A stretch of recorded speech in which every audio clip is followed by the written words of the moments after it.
Hello everyone, welcome again on my YouTube channel. तो आज हम बनाएंगे nursing care plan on fever.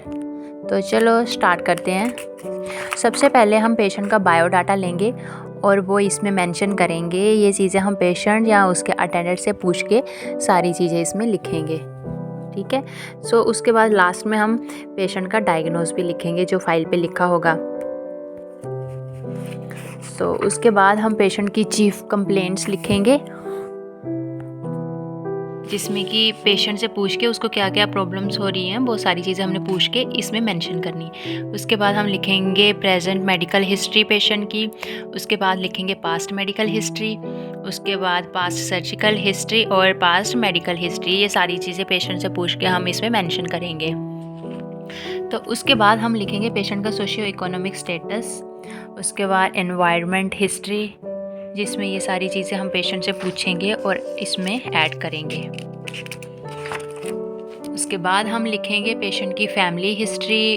उसके बाद फैमिली डिटेल, जो भी उसके घर में रहते हैं लोग उनके नाम लिखेंगे, उनकी एज लिखेगी, पेशेंट के साथ जो रिलेशन है वो लिखेंगे, उनकी एजुकेशन लिखेंगे और उनके हेल्थ के बारे में लिखेंगे, ठीक है। तो उसके बाद हम लिखेंगे फ़िज़िकल एग्ज़ामिनेशन, जो हम खुद एग्ज़ामिन करेंगे पेशेंट में, तो वो सारी चीज़ें हम इसमें मेंशन करेंगे। पहले जैसे हेड का लिखेंगे तो उसमें कलर ऑफ हेयर आ जाएगा, स्कैल्प आ जाएगी, फिर आइज़ आ जाएंगी और उसके बाद चेस्ट, एब्डोमेन,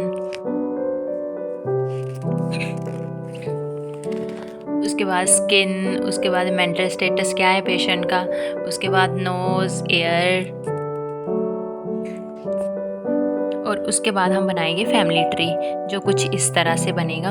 और जो पेशेंट बीमार है उसको हम ऐसे लाइंस लगा के तो ऐसे शो करेंगे कि बाकी सारे हेल्दी हैं, वो खाली रहेंगे सारे डब्बे, और जो पेशेंट बीमार है तो वो जो पेशेंट वाला डब्बा होगा उसमें हम ऐसे लाइंस लगा देंगे।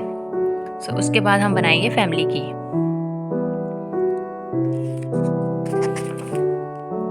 उसके बाद पेशेंट के इन्वेस्टिगेशंस लिखेंगे, जो जो डॉक्टर ने इन्वेस्टिगेशन एडवाइस किए होंगे।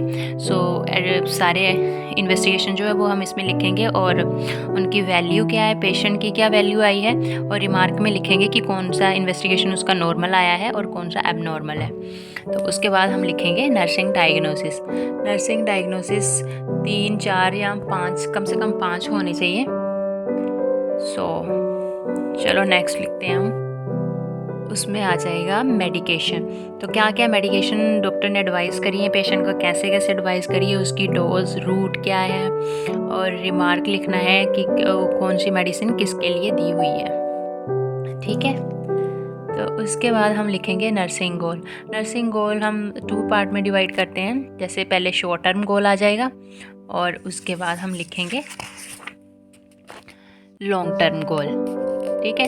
तो उसके बाद हम असेसमेंट लिखेंगे कि क्या असेस किया हमने पेशेंट में, ठीक है। तो ये सारी चीज़ें हम इसमें मेंशन करके उसके बाद हमारा आता है नर्सिंग केयर प्लान, एनसीपी जिसको हम बोलते हैं।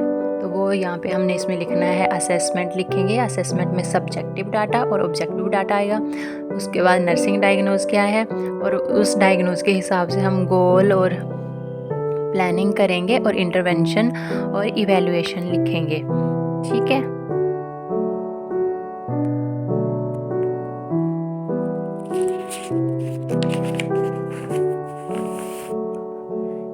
और ये सेकंड डायग्नोज आ गया। कम से कम हमें 3 डायग्नोज डिस्क्राइब करने होते हैं।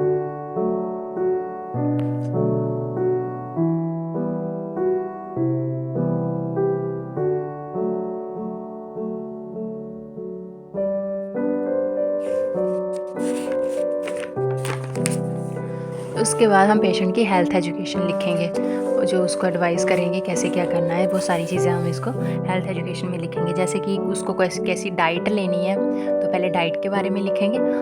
उसके बाद पेशेंट को मेडिसिन जो डॉक्टर ने एडवाइस करी होगी वो हम बताएंगे कि कैसे लेनी है मेडिसिन, ठीक है। उसके बाद हम लिख देंगे बिब्लियोग्राफी। तो ये हमारा एनसीपी बन गया है फीवर पे। आई होप आपको मेरी वीडियो अच्छी लगी हो। Thanks for watching, bye bye.